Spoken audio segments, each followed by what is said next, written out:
Right now, if you're getting the full new state pension, you are just £22 away from paying income tax on it. Not £22,000. £22. From April 2026, the full new state pension rose to £12,547.60 a year.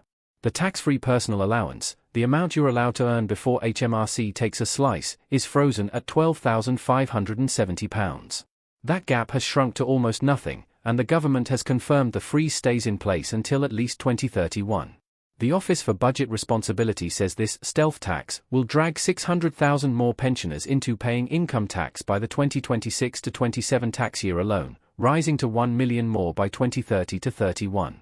If you think your pension is safe because the state pension isn't taxed, this video is going to change your mind. Let's break down exactly what HMRC takes, when it takes it, and the 3 legal ways to keep more of your own money. Here's the mechanism, and it's simpler and sneakier than most people realize. Every year, the state pension rises under the triple lock, the highest of inflation, average earnings growth, or 2.5%. That's good news on the surface. But the personal allowance, your tax-free threshold, hasn't moved since 2021. It's been frozen at £12,570 for years, and the autumn budget confirmed it stays frozen until 2031. So every year, your pension goes up, but the tax-free amount stays exactly the same. Economists call this fiscal drag. You're dragged into paying tax not because you got a real pay rise, but because the goalpost stopped moving. Back in 2021-22, the full state pension was £9,339 a year, miles under the threshold. Today it's £12,547.60. The buffer has shrunk from thousands of pounds to £22. If you have ANY other income, a small workplace pension, part-time work, savings interest above your allowance, or rental income, you are almost certainly now paying income tax on your state pension, even if you weren't a few years ago. And here's the part nobody warns you about: HMRC doesn't take tax off your state pension at source. Instead, it adjusts the tax code on your other income to claw it back, which is exactly why so many pensioners are confused when their private pension or part-time job suddenly gets taxed more heavily than expected.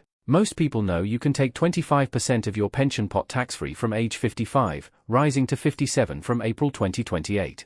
But here's what's changed since the old lifetime allowance was scrapped. There's now a hard cap called the lump sum allowance, set at £268,275 across all your pensions combined. Once you've taken £268,275 tax-free in total, every further withdrawal is taxed as income, even if 25% of your remaining pot would technically be more. There's also a separate, bigger cap, the lump sum and death benefit allowance, set at just over £1 million, which covers serious ill health payouts and certain death benefits. Here's the mistake we see constantly: people take their entire 25% tax-free lump sum in one go, the moment they turn 55, simply because they can. But once it's gone, you can't top up your tax-free entitlement later. A smarter approach for many people is phased drawdown, taking your tax-free 25% gradually, a bit at a time, instead of all at once. That way you keep more of your pot invested, growing largely tax-free, and outside your estate for inheritance tax purposes too.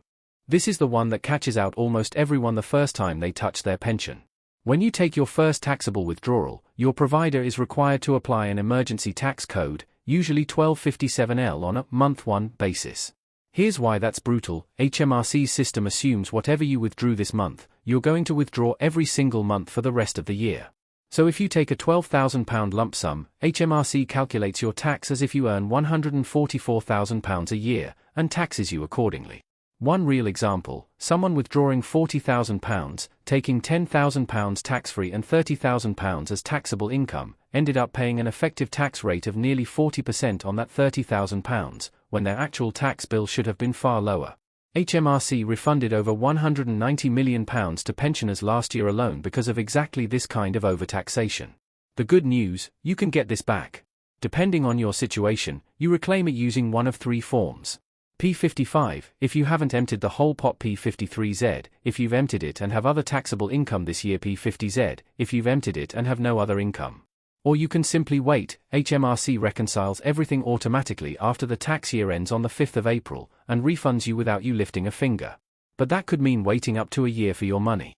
One more thing: if you're in Scotland, your emergency tax is calculated using Scottish tax bands, 6 of them, with a top rate of 48%, not the rest of UK rates. So a Scottish pensioner taking the exact same withdrawal as someone in England will be overtaxed by a different amount. So what can you actually do about all this? 3 legal, HMRC-approved strategies. 1. Spread withdrawals across tax years. Instead of taking a large lump sum in one go, split it across April and the following April. This keeps you under key tax thresholds and avoids pushing yourself into a higher tax band unnecessarily. 2. Use your ISA allowance alongside your pension. Money withdrawn from a pension and moved into an ISA grows tax-free from that point on, meaning you're not taxed twice on the same money's future growth. 3. Check your tax code every single year. With fiscal drag pulling more people over the threshold each year, an outdated tax code can cost you hundreds of pounds without you ever knowing. It takes 5 minutes on the HMRC app or website to check, and it's the single easiest way to catch an overcharge before it happens. None of these require an accountant. They just require knowing the rules, which, now, you do. To sum up, the state pension freeze, the lump sum cap, and emergency tax codes are quietly costing UK pensioners more every single year, and it's only going to get worse before 2031. If this saved you from a nasty surprise, hit subscribe, because next week we're breaking down another HMRC rule most people don't see coming. Drop a comment. Has HMRC ever hit you with an emergency tax bill on your pension?